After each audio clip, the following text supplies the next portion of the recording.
kulankani oo ahaa mid aad u ballaaran ayaa waxaa ka soo qayb galay madaxweynaha maamulka koonfur galbeed ee Soomaaliya ee 6 gobol Madaxweyne Nuno Maxamed wasiiro xildhibaano odayaasha dhaqanka iyo dadweyne kale oo ku nool magaalada Baydhabo ee xarunta gobolka Baay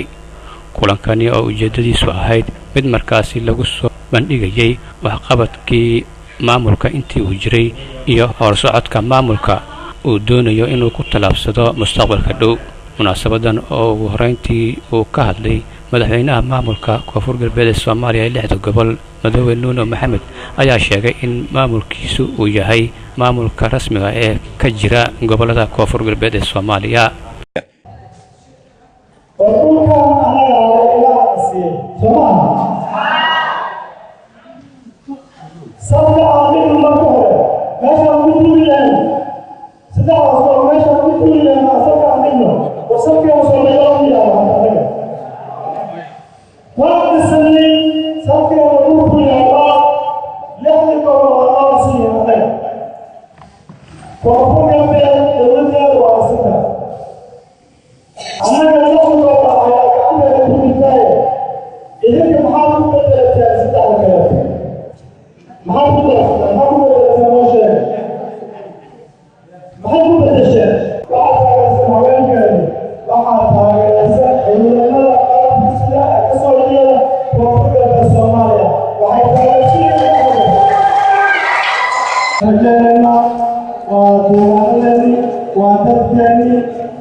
sidoo kale afhayeenka cusub ee dhawaan loo magacaabay inuu noqdo afhayeenka maamulka koonfur galbeed ee Soomaaliya Fawzi Cabdinuur ayaa ka mid ahaa mas'uuliyiintii halkaasi ka hadashay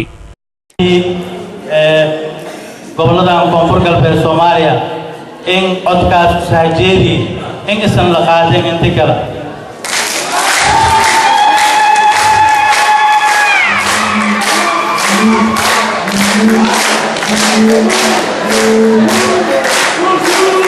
Abshir Maxamed Nuur Mandela Royal TV Baydhabo